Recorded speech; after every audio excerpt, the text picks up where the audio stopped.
தம் கிருபை பெரிதல்லோ என் ஜீவனிலும் அதே இம்மட்டும் காத்ததுவே இன்னும் தேவை கிருபை தாருமே இன்னும் தேவை கிருபை தாருமே.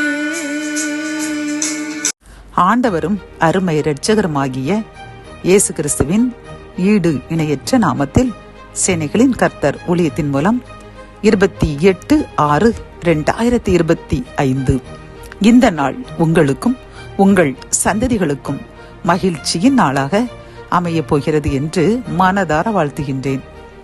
இன்று நாம் அறியவிருக்கும் கிருபையின் வார்த்தைகள் நீதிமொழிகள் 29ஆம் அதிகாரம் 15ஆம் வசனம். பிரம்பும் கடிந்து கொள்ளுதலும் ஞானத்தை கொடுக்கும். தன் இஷ்டத்திற்கு விடப்பட்ட பிள்ளையோ தன் தாய்க்கு வெட்கத்தை உண்டு பண்ணும். கத்தோலிக்க வேதாகமம் இவ்வாறு கூறுகின்றது.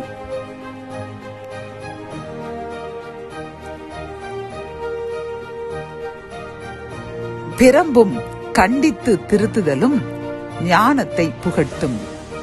தன் விருப்பம் போல் நடக்க விடப்பட்ட பிள்ளைகள் தாய்க்கு வெட்கக்கேட்டை வருவிப்பர் என்கின்றது.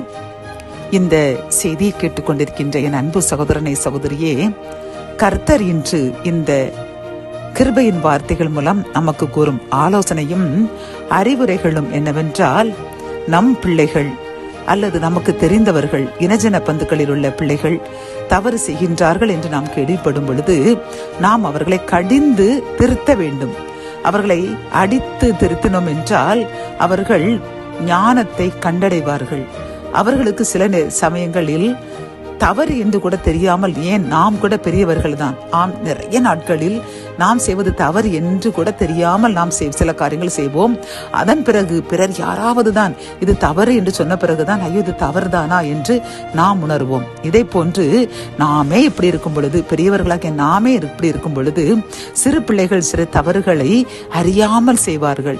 அப்படி இருக்கும் பொழுது அவர்களை முதலில் நாம் எச்சரிக்க வேண்டும். அதிலும் அவர்கள் திருந்தவில்லை என்றால் பிரம்பை கொண்டாவது அவர்களை பயமுறுத்தி திருத்த வேண்டுமாம்.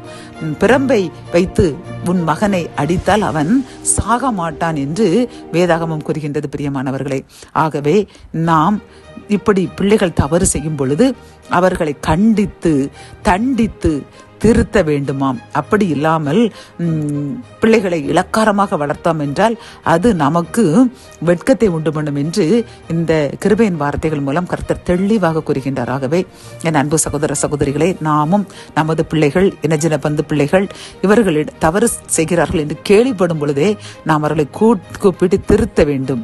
அப்படி திருத்தினோம் என்றால் அந்த பிள்ளை ஒரு ஆசீர்வதிக்கப்பட்ட பிள்ளையாக, ஞானம் நிறைந்த பிள்ளையாக, பாவத்திற்கு பயந்து ஓடுகின்ற பிள்ளையாக வாழ்ந்து பிற்காலத்தில் நமக்கும் நம் சந்ததிகளுக்கும் ஒரு ஆசீர்வாதமான ஒரு மகிழ்ச்சியை, ஒரு மரியாதையை, ஒரு கனத்தை தேடி தருகின்ற பிள்ளைகளாக அவர்கள் வளருவார்கள். ஜெபம். என் அன்பு தகப்பனே, இந்த கிருபையின் வார்த்தைகள் மூலமாக பிள்ளைகள் தவறு செய்யும் பொழுது அவர்களை கண்டித்தும் தண்டித்தும் அவர்களுக்கு புத்தி சொல்லி அவர்களை திருத்த வேண்டும் என்று கூறின கிருபையின் வார்த்தைக்காக நன்றியப்பா. இதை கேட்டுக்கொண்டிருக்கின்ற யாரேனும் பிள்ளைகள் மேல் பாசத்தில் அவர்களை கடிந்து கொள்ளாமல், அவர்களை தண்டிக்காமல் கண்டிக்காமல் அவர்கள் வளர்த்தவர்கள் என்றால் அவர்களுக்காக நீங்கள் கொடுத்த இந்த செய்தியை அவர்கள் ஏற்றுக்கொண்டு இனியாவது தன் பிள்ளைகளை அவர்கள் தண்டித்து கண்டித்து திருத்தி பரிசுத்தவானாக மாற்ற முயற்சி செய்வார்கள் என்று இதை கேட்டு யார் யாரெல்லாம் திருந்துகின்றார்களோ அவர்களுக்காக ஜெபிக்கின்றோம். நாங்களும் எங்கள் சந்ததிகளை கண்டித்து தண்டித்து திருத்தி பரிசுத்தவான்களாக மாற்ற கிருபை தாங்க. மீட்பர் இயேசுவின் மூலம் ஜெபம் கேளும் நல்ல தகப்பனே, ஆமென்.